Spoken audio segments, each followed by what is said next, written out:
Hi, I'm Girish H, Associate Professor, Department of ECE, Cambridge Institute of Technology. I'm going to teach Gate Logic from Module 4, that is Subsystem Design in VLSI Design subject. The previous video, I had discussed about switched logic. We had learned how to build subsystems using switched logic by using pass transistors and transmitting gate. So now, how to build systems using gate logic. In gate logic, we'll be having pull up and pull down, and we'll be using power supply rails. Gate logic can be implemented in different ways and by using different technologies. Here I'm just going to compare three different technologies: NMOS, CMOS, and BiCMOS technology. Here I will take simple inverter. So we'll try to compare inverter in three different technologies. So here I have drawn the circuit diagram and the symbols for NMOS inverter, CMOS inverter, and BiCMOS inverter. In NMOS inverter, we'll be using NMOS depletion mode transistor in pull up and NMOS enhancement mode transistors in the pull down. Whereas in case of CMOS inverter, we'll be using PMOS enhancement mode transistor in pull up and NMOS enhancement mode transistor in the pull down. In case of BiCMOS inverter, we'll be using PMOS and NMOS transistors to implement the logic, whereas we'll be using NP and bipolar transistor at the output stage to drive large capacitive loads. Here we are just comparing three different technologies: NMOS, CMOS, and BiCMOS technology with respect to inverter.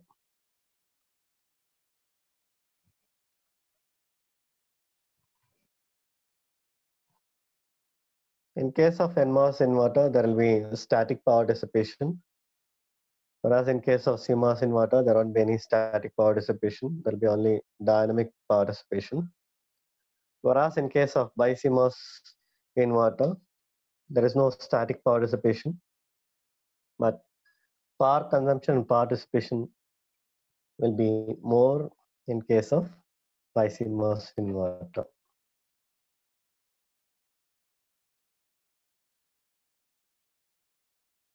In this slide, you can see the stick diagram for NMOS inverter, CMOS inverter, and the BiCMOS inverter. So once the stick diagrams are drawn, we can easily draw the layout diagrams. Once the layout diagrams are drawn, we can give the layout diagrams to fabricator to fabricate the ICs. Right?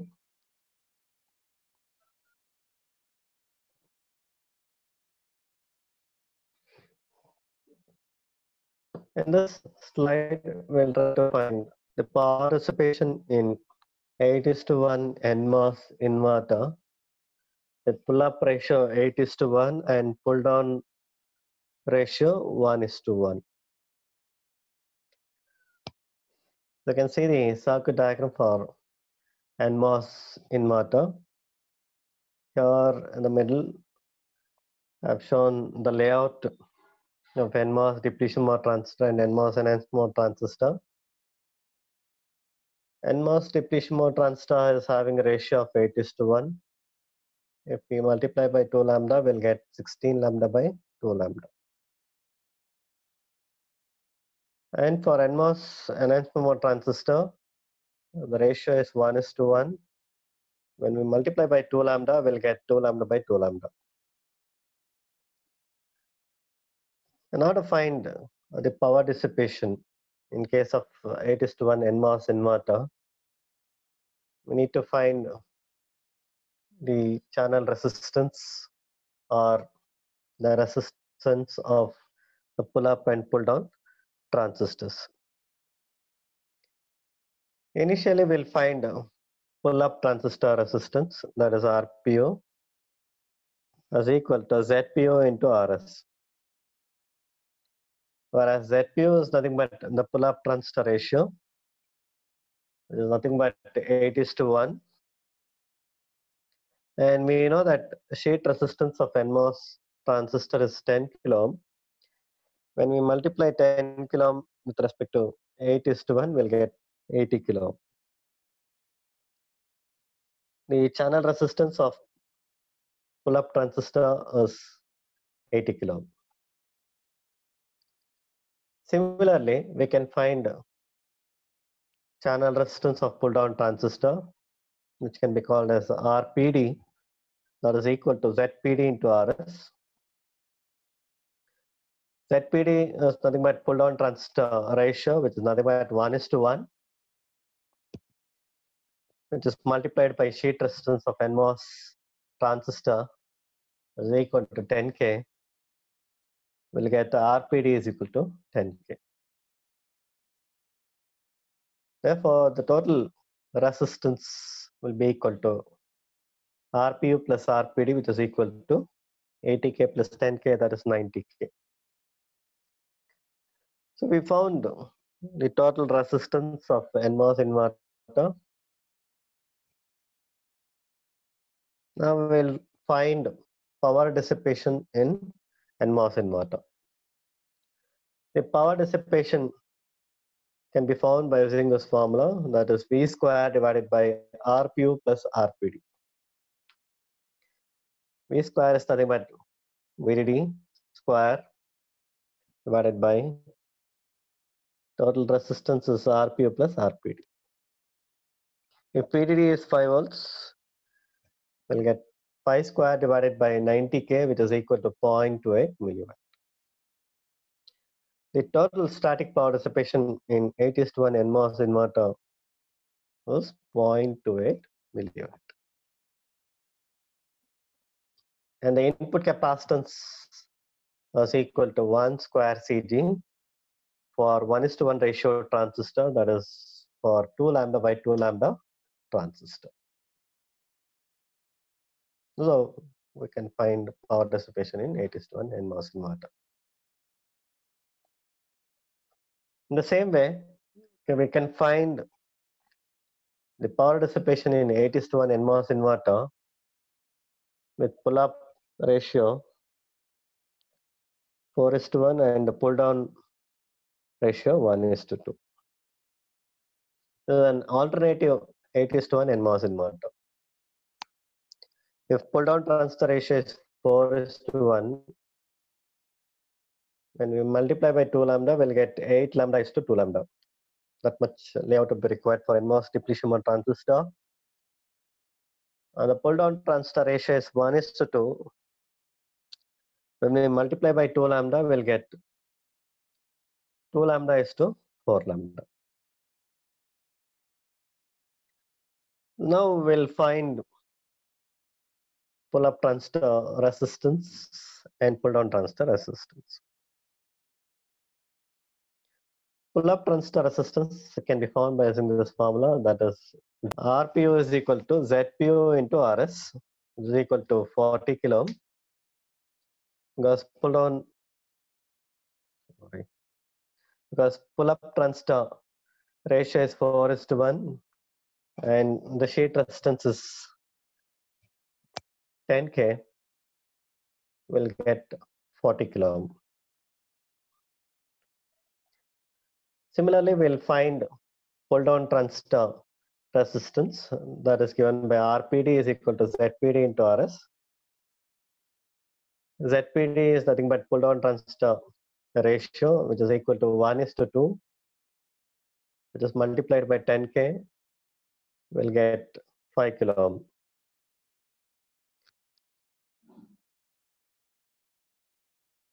Now we can find power dissipation for NMOS inverter using PD is equal to V square divided by RPU plus RPD, where V is nothing but VDD. If VDD is equal to 5 volts, we'll get 5 square divided by 40K plus 5K, which is equal to 0.56 milliwatt. Since input Vin is connected to pull down transistor whose ratio is 1:2, the input capacitance will be equal to 2 square Cg. When we compare this inverter with the previous inverter, this inverter power dissipation is 0.56 milliwatt. Total resistance is 45 kilo ohm. Input capacitance is 2 square Cg. Whereas the previous 8:1 NMOS inverter, total resistance is 90 kilo ohm. Power dissipation is 0.28 milliwatt and input capacitance is 1 square Cg. If pull down transistor is having more ratio and if pull up transistor is having more ratio and pull down transistor is having less ratio, then power dissipation will be less. And if pull up transistor is having less ratio and pull down transistor is having more ratio, then power dissipation will be more. Okay. So about NMOS inverter.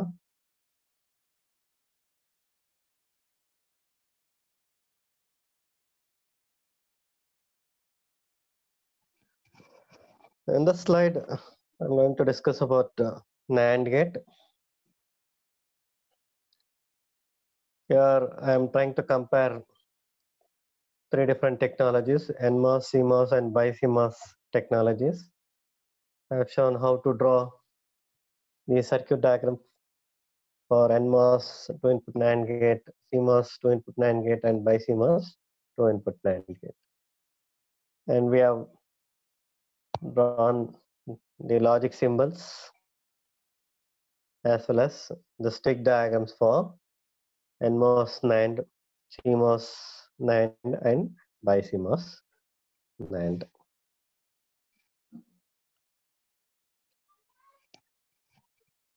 When we compare NMOS NAND with CMOS NAND, the number of transistors in CMOS NAND is 4, whereas in case of NMOS NAND it is 3. There is no static power dissipation in CMOS NAND gate, whereas in case of NMOS NAND gate there is static power dissipation. When we compare a CMOS NMOS NAND gate with BiCMOS NAND gate, the number of transistors required in BiCMOS NAND gate is more, but we can drive large capacitive loads by using bipolar transistors at the output stage. We cannot drive large capacitive loads by using NMOS NAND and CMOS NAND gate.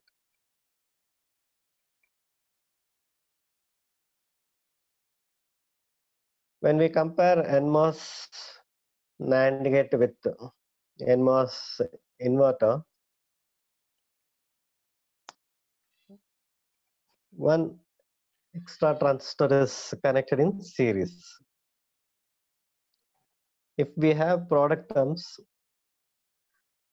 NMOS transistors should be connected in series. Whereas in case of CMOS inverter, 2 NMOS are connected in series, 2 PMOS are connected in parallel. Since the logic expression is so, y is equal to AB bar or x is equal to AB bar. Since we have product terms, NMOS transistors should be connected in series and PMOS transistors should be connected in parallel.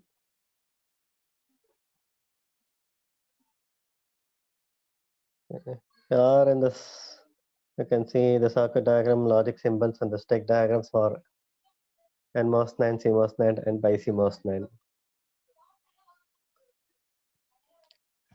In this slide, you can see the circuit diagram, logic symbols, and the stick diagrams for NMOS NOR, CMOS NOR, and BiCMOS NOR. When we compare NMOS NOR with CMOS NOR, the static power dissipation is present in case of NMOS NOR, whereas in case of CMOS NOR, there is no static power dissipation. When we compare NMOS NOR and CMOS NOR with BiCMOS NOR, BiCMOS NOR requires more transistors when compared to that of NMOS and CMOS NOR gate. So once the stick diagrams are drawn, we can easily draw the layout diagrams and we can fabricate the ICs. Here I have taken 3 simple logic gates: inverter, NAND, and NOR gate. We have seen how to implement inverter, NAND, and NOR gate in 3 different technologies: NMOS, CMOS, and BiCMOS. Each has its own advantages and disadvantages. So whichever is feasible for the design, we can choose that particular circuit and we can try to build the subsystems.